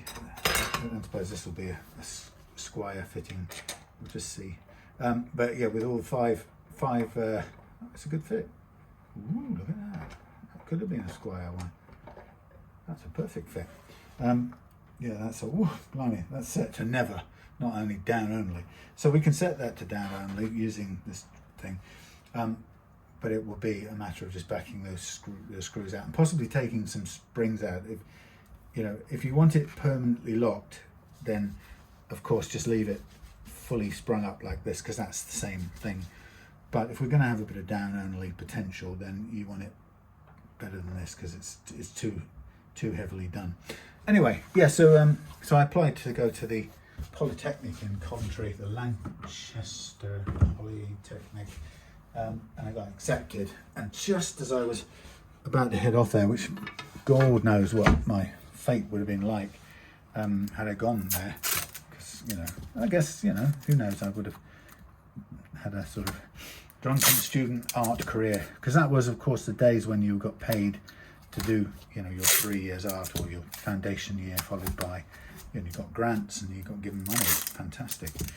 Anyhow, as it happened, my mum, who hadn't been in my life much throughout most of my upbringing, hence living with foster parents, she had come back from Trinidad to the UK and settled in the UK, left her husband, no, not husband exactly, left her partner, and had settled with my new sister or half sister, settled on the Welsh borders, I think. Anyway, she was in New Cardiff. Anyway, she wrote to me, and it just so happened she wrote to me and said, "I finally found where you are. Come and visit. I'm here in Cardiff, and this is what I'm doing at the moment." And so I went to see her, and she said, "Look, come and live with me if you want to. I can see that you're a bit lost and don't know where to go." And so I did, instead of going to the Polytechnic, which I got the place for, and it was probably the right thing to do. But it sort of was the beginning of a completely drifty career, inverted commas, because I guess for the next year or so I tried to do things like I tried to get some better A levels, and I couldn't face it. I couldn't apply myself, and then I tried I kind of got obsessed with getting a guitar and playing music, and I finally bought the guitar, which was the first proper guitar I bought, which was a Squier JV Strat, fresh from Japan, fresh out of the Japanese factories. 1982 it was made, and I bought it in the early spring of '83. One of the early serial numbers, actually. Anyway, and I sort of knocked about for the best part of a year or so, till about in 1983. My mum was trying to reconcile with this partner of hers, and the plan was, it was hatched that she would go and live in there. She and my sister would go and live in a house in Florida, because he had American and Trinidadian citizenship, and I would go with him to Trinidad and work with him on his sales and services business. And I was so kind of lost and didn't know what to do in the UK, I was up for that. So I went and did a few months, best part of a year, not getting very far at this not very serious business in Trinidad, and falling out with him because it was, you know, I was a hindrance, you know, some loutish, naive kid lacking confidence, just out of teenagehood. I mean, really, he didn't really want to be carrying me around. He really just wanted to have time with his daughter and wife, partner from old. Anyway, so it was a bit of a doomed undertaking. So as a result, I found myself back in UK. I had nowhere to go or nothing to do except kind of rocked up with a girlfriend of mine who we'd been seeing each other before I was in Trinidad, we got back together again. One of those things that, you know, I did out of cowardice, really, you know, and just fear. Didn't know how else to. I didn't know how to look after myself or keep myself or live on my own or anything, you know. So I sort of shacked up with her, and we kind of fell back into it. And she was at college doing drama, and I was well, just looking for temp jobs. And so by the time I was 21, I guess, I had only ever done sort of high street temp jobs, a bit of pretend business in the Caribbean on a sort of manana basis, you know, that kind of Caribbean clock time, and no real experience, and certainly no trade and no qualification for anything that I might do next. So it was all a bit sketchy, and I was trying to think about it the other day, you know, that age where you're at, and if you don't know where you're going or what you're doing, it's pretty scary looking out there. And I remember getting you know, partly was telling the story the other day about the computer thing, but because I was kind of having to go and do London temp jobs, which was okay, you know, you know, once you got used to that, it became a thing. There were millions of people like me doing that at the time. It was 1983, 84, and you know, London was full of people from all over the country working in offices, you know, being temps and kind of going partying, I guess, in the night time and living the London life. And London was it was actually quite a poor sort of down at heel place, funnily enough, in the early 80s. It was kind of Thatcherism was starting. You know, it wasn't a rich glass and metal city that it claims to be today. It was all a bit sort of bomb site-ish still, and a bit tacky and grotty. Anyway, so at the time I was doing what millions of other people were doing in London, which was getting up at you know, normal time, putting on a shirt and some sort of tie, and going into an office to file papers for somebody, or mostly smoke cigarettes and drink coffee, and God, can you believe that? Anyway, so there's a lot of that, and that was sort of the London life. And then you earned half of your money kind of went on your rent, and the rest, you know, you didn't really get to go anywhere or do anything. You were lucky to go out places, and occasionally you'd save it and go overseas or something and visit someone. But you know, so I was into temping, and so there's no real career in that. And I started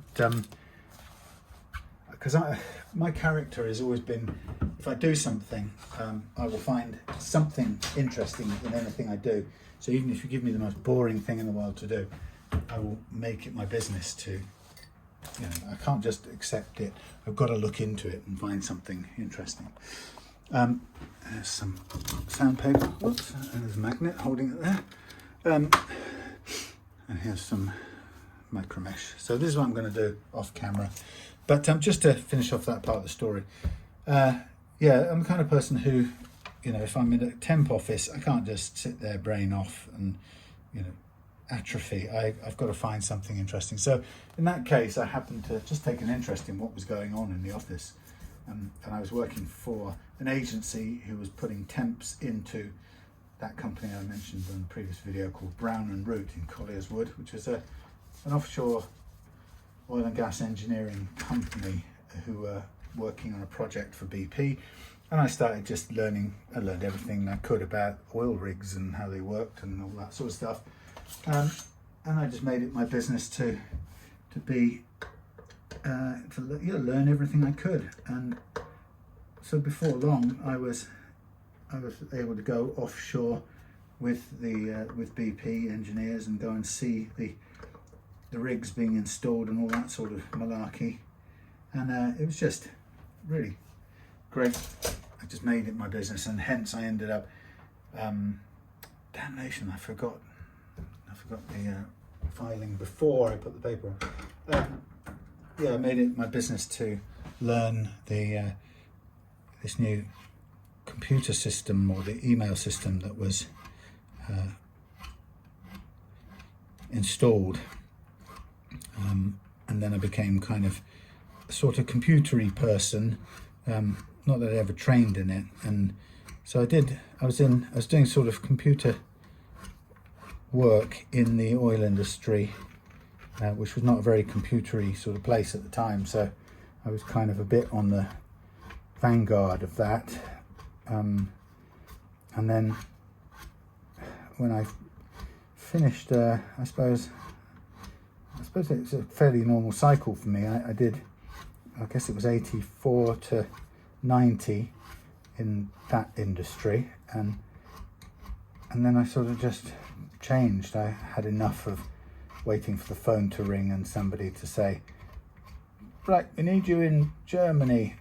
And actually it sounds glamorous, but being on a pretty puny kind of subsistence rate and living often in some pretty shady accommodation, you know, I'm getting paid okay, you know, overall compared to the people I knew or what I'd been doing before, and you know, as a temp in London. But it began a sort of my life of going away to work, which is something I seem to have done a couple of times at least, you know. So about 1990, I didn't even see the Charlton on there. Charlton Done, what a great logo. I mean, a great name thing. Yeah, so about 1990, I stopped doing the oil industry stuff. I wanted to be creative and go to college, art college, which I did. And then I guess I took my interests in with me, which had always been music and sound engineering or sound art, soundscapes. So I kind of went and did a lot of sound things and sound and image things in college, which was great. And then I was asked to do some teaching because I kind of was older. By this time I was older than most of my people who were, you know, in the same year. So I was a mature student by name, not by behaviour. But I was in a sort of good position then to just stay on and teach youngsters coming through, which I did. And then that sort of, I guess that was 93 to probably about another 10 years, 2003, during which time I went from being a sort of hourly paid part-time lecturer to running courses, graphic design course at UE and stuff like that. Looking back, badly, of course, but you know, I wasn't going to turn down the chance to do it. Anyway, so I guess the long and short of it is that I think 10 years was the longest I ever did at one thing. And actually, interestingly, right now I'm at 10 years of doing this. So we're into the unknown at the moment with Real Love Guitars. This is more than 10 years. Right, I'm gonna stop the things. Gonna do this off camera because it's boring. Come back to you when I've had a drink, done this, and we're ready to put the strings back on. As you can see, no you can't. No, you can't see. I'm so sorry. As you can't see, we have just administered some oil upon the neck of the Squier, and just wiping off the excess, having given the overall whole guitar a dusting down and a polish with the old naphtha. Right, there we are. And I was watching a bit of Harry and Paul, which is a sort of one of my go-to, no, I don't know what you call that thing. It's like comfort eating for television. You know what I mean. It's my soft spot. Anyway, so now we're going to strang up whilst keeping one's. I'll tell you what I'm going to do. I'm going to remove a couple of sprangs because I like that. Because truthfully, oh gee whiz, truthfully, for a down-only tremolo locked, you don't need more than 2. And these are all jammed right up to the hilt anyway. So that's still pretty stiff. So, while I'm there and you're there, I'm going to thread these in. Yeah, so anyway, whereas before the break, I was on about being a bit of a wanderer. They call me the wanderer. Yeah, just basically never stuck at anything for a long time. So I don't know, by the time I was mid-20s or late 20s, when I was 30, what was I doing? I was in 93. So I graduated from college, or got my degree, my art degree, at the age of 29, 30. And by that time I'd had a kid. And I was sort of 2 years away from getting married to his mum and buying a house with her, and then after that it didn't work out so well in the long term, but we had another baby, as you do. There's my 2 boys, Elliot and Theo. And then but yeah, so at 30 I was starting teaching at the same time as having a child, and it's kind of, I suppose, really, apart from having been in the oil industry, I hadn't really had a proper job, and the oil industry wasn't ever really a proper job. It was something I did because I got into it, and I sort of wiggled my way into it and stayed in it. So I enjoyed the experience, but I wouldn't really call it a proper job in a way, because I never really intended to stay there, because I never tended to get into it. Just for these locking tuners all the way through, and then I tend to pull back a little kink, about a centimetre's worth of string, and then I lock it, yank it up, and then push down as I tighten it up. The reason I put that extra little turn on is to allow me, or you, a chance of undoing it later and doing it back up without the thing breaking straight away, because if you go right the way through to the end and lock it, you will crimp the string at its furthest through position, and if you come to undo it in future, it'll either break as you undo it, or it'll certainly break as you try and crimp it or lock it down on the same previously crimped spot. So having a little bit of extra space on there, I know you might go, but that defeats the point of having a locking tuner. Well, not really. The point of having a locking tuner is to minimize the amount of wire holding slack on your posts, and this adds a little bit, but I think it limits it still enough to make it minimal, but it gives you that extra get out of jail, which you won't have if you go all the way through and lock it off at the maximum extreme. So that's what I do. So I think that if you haven't seen my videos, if you have seen my videos, shut your ears now, but if you haven't, this is for Charly. Tuning stability is all down to two things, equal measure, 50% each. 50% your nut and 50% your unreleased slack in your strings. And that is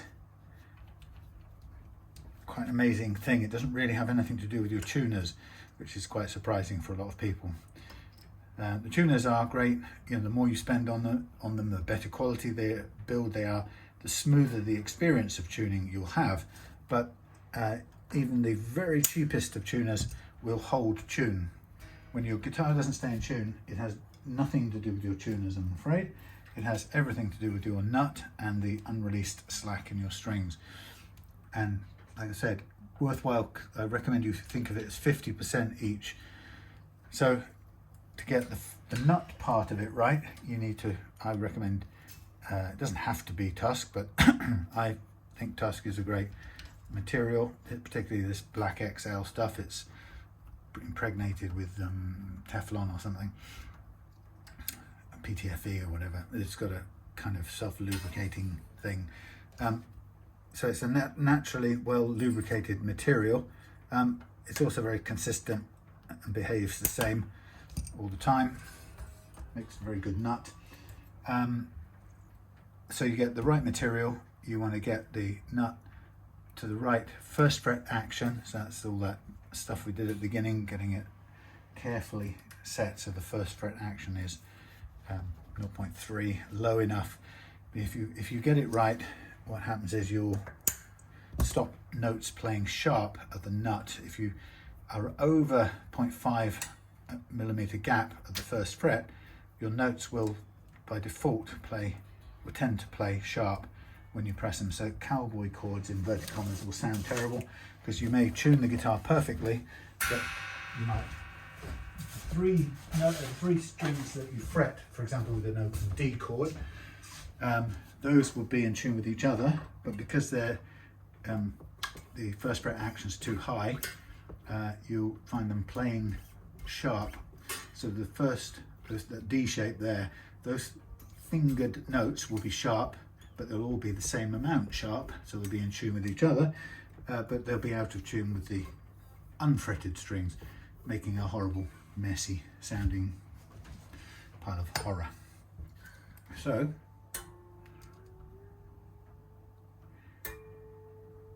getting your nut perfect is 50% of tuning stability. By perfect, I mean the slots have to allow the strings to move freely, no friction or as little friction as possible.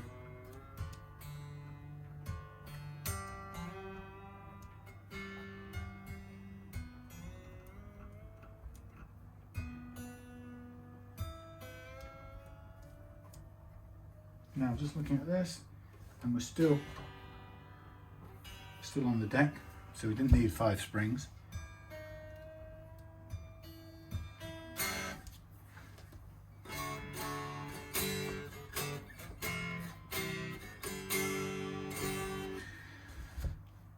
So getting the nut right is half of your tuning stability. The other half is stretching out the slack, and you do it manually by pressing between thumb and forefinger. Now I'm pulling up the plate at the back here, which is fine. I expect it to when I'm pulling hard on this thing. We'll make sure that that's set to the optimum amount of pullage of the springs. We want a light down only tremolo action, but we also want the plate to stay still when we're playing and bending normal notes. So we set it to just after that point where a normal or bending strings is trying to lift the plate and cause the other strings to go out of tune. We don't want it floating, we want it down only. So first stretch is beautifully out of tune. This is probably in the way for the time being, so let's just chuck this out. Thank you. So we've gone out of tune and we'll tune it again.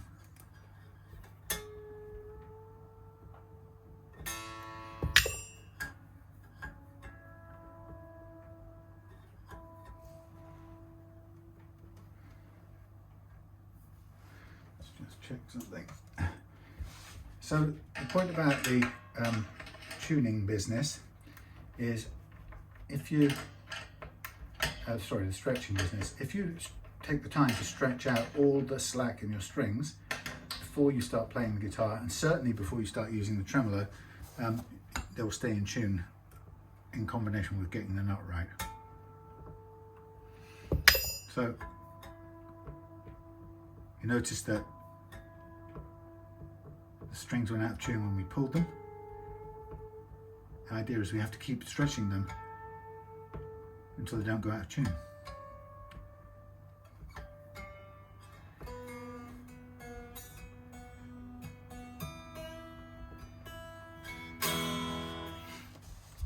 Put it back on there. We can stretch behind the nut as well. Careful, we obviously don't want to break them. The lighter gauge the string is, the more likely it is to break, so be careful. Certainly with the high E's on the 8 gauge set. But when you think about all this slack that comes out of strings, people, we tend to think we've stretched it all out much earlier than we really have. I get guitars brought to me where people have had the strings, you changed the strings maybe a year ago and they've been playing it for a year, and then I grab the hold of the string and I can pull out a ton of detuning straight away. And that's just been sitting in there waiting to come out every time they bent a note or cranked the tremolo. And then they blame the tremolo, or they blame the guitar saying it won't stay in tune. They blame the tuners and buy more tuners. And it's down to the unreleased slack. So we're getting closer. So think about every amount that I'm tuning up, fractions of that will leach out while you're playing if you don't stretch them out. And each time a tiny bit of that detuning happens, it will spoil your performance.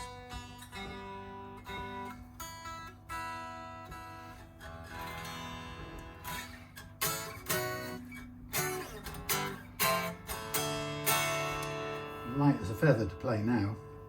So we've got the tuning starting to stabilize, and I'm going to do one more of this kind of stretching. But you know, it just goes, the longer you do this now, along with your nut, if you do this thoroughly enough and you get the nut right, then you will have a guitar that, first of all, will feel simple to get into tune. You won't have any of that, you know, that we'd go through, the endless hunting to get it to sound in tune. It'll go in tune easily. You'll feel it go into tune easily. It'll be the guitar you'll know it as a guitar that goes into tune easily, and it'll play a nice clean chord like that, and you'll stay in tune while you play it for hours. Pretty much there now. Tiny bit there.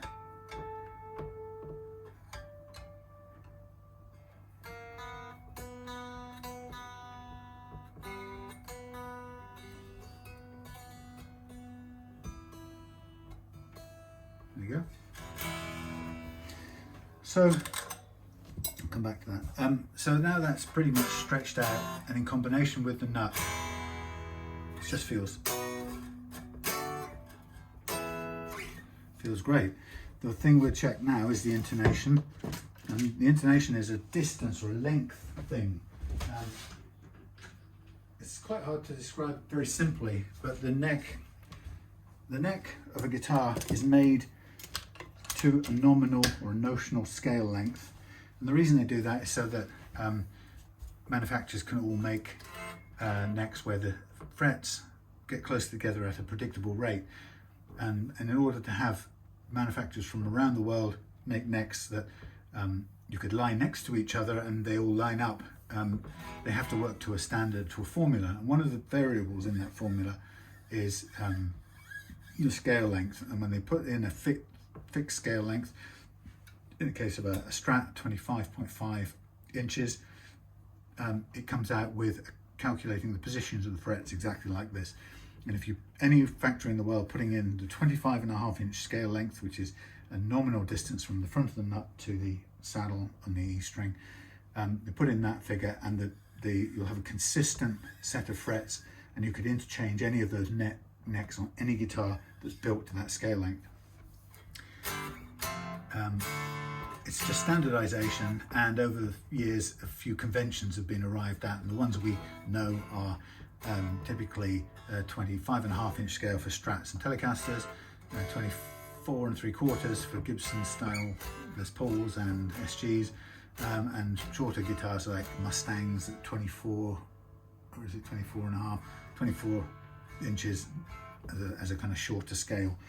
But it just means that instead of having everybody making their own individual length of scale and then having to calculate their own fret positions, which you could do, for example, you could decide to have a 26 3/4 inch scale length on your guitar that you're making, and you put in 26 3/4 into the calculator for where the frets will come, and you will then cut the slots and fret it at those positions, and yours will play in tune too, as long because your distance here will be 26 3/4 and the neck will be fretted in accordance with that. So what it means is that every note that you play will be in tune with every other note. Now, a way of testing, well, let's put it another way. That's a sort of global look at it, but in reality, every single string ends up having its own individual playing length.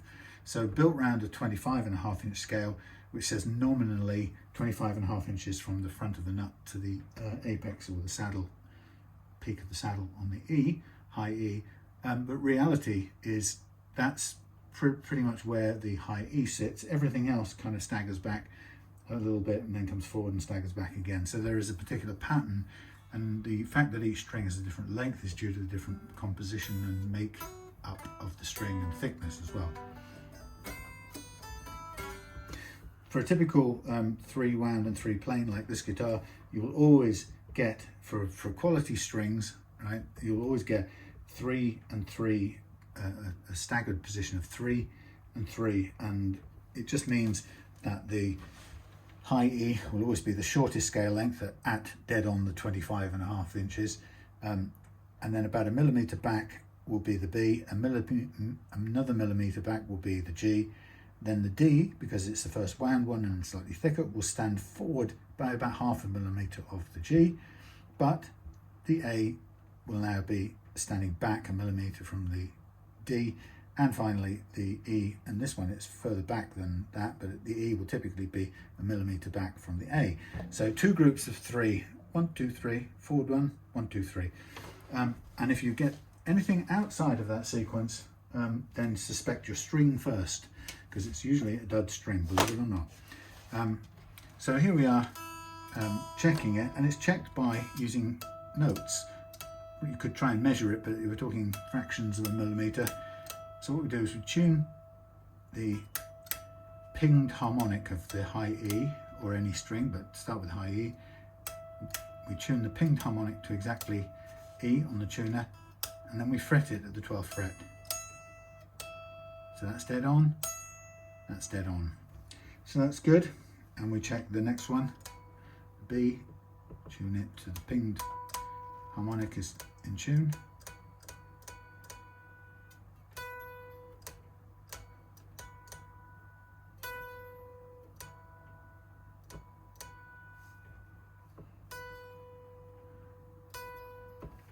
Now, to me, it's a tiny bit sharp, but I could be imagining it. So I'm going to just pull this one back a tiny fraction, and let's try it again.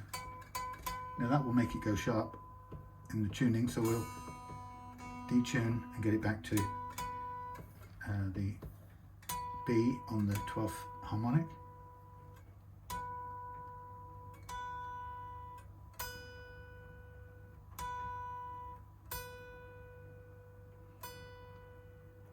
Typically you'll get the first strike of the note going, the attack part going high, but it will settle down on the, looking for where it really settles. Let's have a look at the G.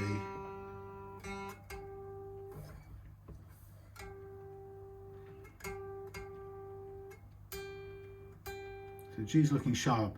So if it looks significantly sharp, it means the gap is too small. The playing length is too small, so we have to come back some, create more distance. So I'm going to drag this G back, and I'm now going to drag back the B as well, because I still wasn't entirely sure that the B was right. Sometimes you end up a bit more than a millimetre between each of the groups of between the individuals in each set of 3. That's good.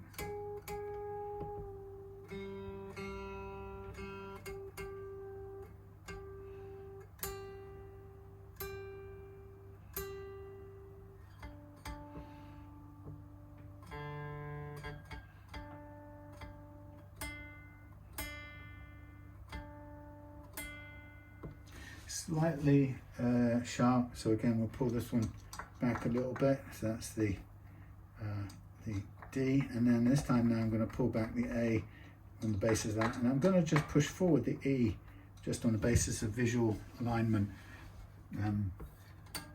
Let's go now with the D again.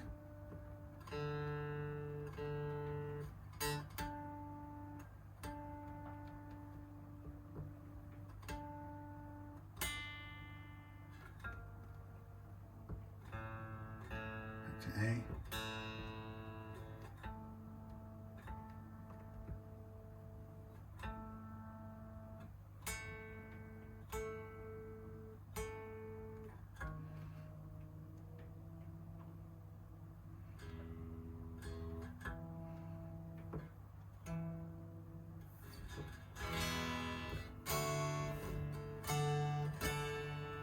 That's what you want to hear.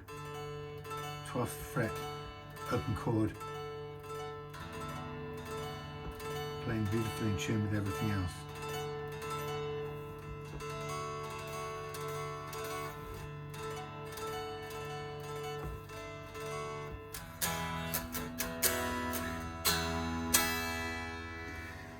Lush. Right. Out comes the jack. Right, so that's good. So let's tweak that into position. 2 groups of 3 as we expect. Okay, it wasn't quite right before, it's now right. Now as far as the tremolo goes, I'm going to put this back in, and we only need just enough spring loading to hold it away from dropping. Now what we don't want is to bend it.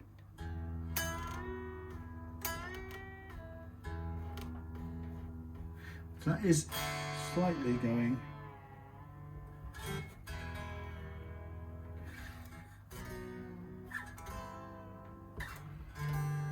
So this is where I would probably have it myself.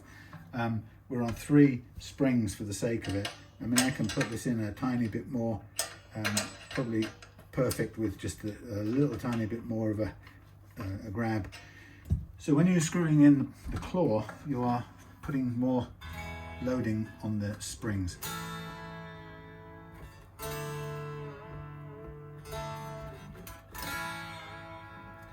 Obviously this is a temporary arm. I mean, it probably works nicely to about there.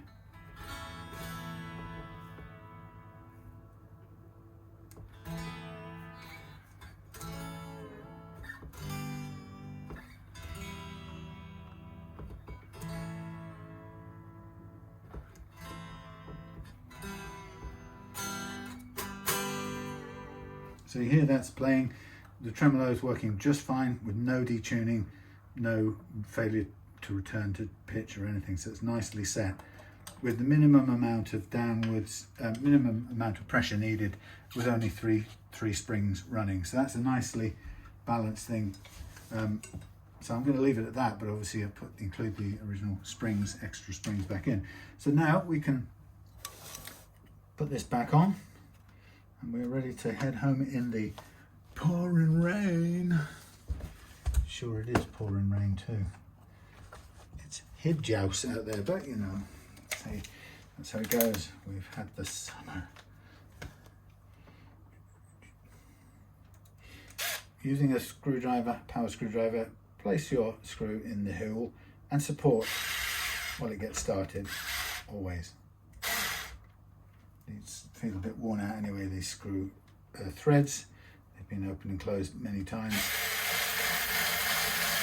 So I've only got the lightest torque on this anyway. But yeah, always support your screws when using a driver like this, so that there's no chance you slip off and ding the top end of the screwdriver bit into the finish. How do I know? You could guess it. Been there, done it. Right, so Charlie's coming over tomorrow to collect this. It's very cool. So there we have it, all lovely and light, and but yeah, just try and remember that tuning stability comes down to the nut and the stretch in your strings.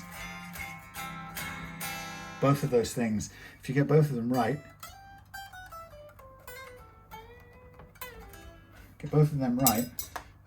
and you'll play the tremolo, it will stay in tune, you'll be able to play, tune up, play, and it will go into tune straight away. It's a fantastic thing to learn to do and have the discipline to do, because you'll never struggle with tuning again. And it's got nothing to do with, you know, the tuners needing to buy more. These are perfectly good. Nut and slack in the strings. There we are. We're done. Thank you for watching. Straightforward one this time. Beautiful guitar, great looking. Yeah, see you again for a next one. Next one will be Judy's vintage V52 Telecaster style. So look forward to seeing you on that one. Okay, laters.